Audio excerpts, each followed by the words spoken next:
భయ్యా సన్నీ యాదవ్ ఈయన ఒక యూట్యూబ్ ఇన్ఫ్లుయెన్సర్, ట్రావెల్ బ్లాగర్. అలాగని చెప్పి మనోడు మంచి పనులు ఏమన్నా చేస్తాడంటే బెట్టింగ్ యాప్స్ ప్రమోషన్ చేస్తూ ఉంటాడు. యూట్యూబ్లో ఇతను చేసినంత బెట్టింగ్ యాప్ ప్రమోషన్ ఎవరు చేయలేదంటూ అన్వేషణ చెప్పిన విషయం అందరికీ విదితమే. మరి రెండో విషయం వచ్చేసి మనోడు ఈ మధ్య పహల్గామ్లో 28 మందిని చంపి వెళ్ళిపోయిన ఉగ్రవాదుల్ని ఆపరేషన్ సింధూర్ పేరుతో ఏరువేత కొనసాగుతున్న వేళ మనోడు పాకిస్తాన్ వెళ్ళి అక్కడ ట్రావెల్ వ్లాగ్ ఒకటి చేసి పాకిస్తాన్ వెళ్ళి వ్లాగ్ చేయడం అనేది నాదొక కళ అంటూ సిగ్గు లేకుండా చెప్పడమే కాకుండా అక్కడ దాని మీద ఒక 10 వీడియోలను చేసి యూట్యూబ్లో అప్లోడ్ చేసి ఈ సిచ్యువేషన్ జరుగుతున్నప్పుడు అప్లోడ్ చేయటం అనేది ఒక సిగ్గుమాలిన పని అనేది ఏమాత్రం ఆలోచన లేకుండా మనోడు చేయటమే కాకుండా వీడియోలను అప్లోడ్ చేసి ఇదేదో పెద్ద గొప్పతనంలాగా మనోడు ఫీల్ అయిపోవటం.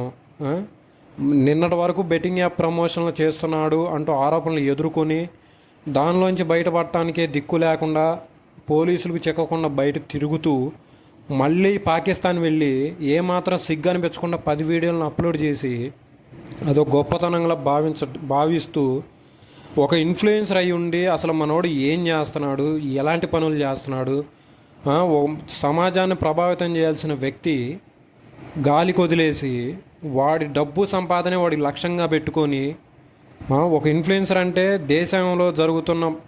పరిణామాలని జనాలకి మంచిగా చెప్తూ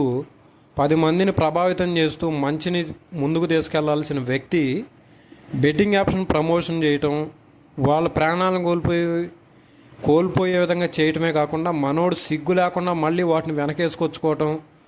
వాళ్ళకి ఎవడైనా ఎదురు మాట్లాడితే వాళ్ళందరినీ బూతులతో రెచ్చిపోవటం, మళ్ళీ తిరిగి పాకిస్తాన్ మనకి యుద్ధం జరుగుతున్న సమయంలో ఇలాంటి సిచ్యువేషన్లో కూడా క్యాచ్ చేసుకొని డబ్బులు సంపాదించుకోవాలి అనే ఆలోచనలో ఉన్న ఇలాంటి నీచుడు వీడికి మళ్ళీ ఫాలోవర్స్ ఒక 50 లక్షల మంది, మళ్ళీ ఇలాంటి వాటిని కూడా రేపు వచ్చి ఏ విధంగా సమర్థిస్తాడనేది మళ్ళీ మనం చూడాలి. ఇలాంటి దిక్కుమాలిన యూట్యూబర్లకే ఫాలోవర్స్ రావటం ఇంకా సిగ్గుమాలిన చర్య. ఈ వీడియోలో ఇంత ధైర్యంగా మాట్లాడుతున్నానని ఇలా ఏ విధమైన బ్యాడ్ కామెంట్స్ వచ్చినా నాకేం పర్లేదు, కానీ ఇలాంటి వాళ్ళని మళ్ళీ సమాజంలోకి వచ్చిన తర్వాత కూడా వీళ్ళని మళ్ళీ తిరిగి వీళ్ళని ఎంకరేజ్ చేస్తున్నాడు మన సమాజం ఎటుపో. అయినా ఒక తెలుగువాడిగా మనోడు ఇంత మంచి పేరుని సంపాదించుకున్న తర్వాత కూడా ఇలాంటి పనులు చేయటం అనేది సిగ్గుచేటుగా భావిస్తూ వచ్చిన తర్వాత అయినా మనోడు ఒక మంచి కంటెంట్ని అందిస్తూ ఎటువంటి దేశద్రోహ ఆరోపణలు లేకుండా క్లీన్ చిట్తో బయటికి రావాలని ఒక తెలుగువాడిగా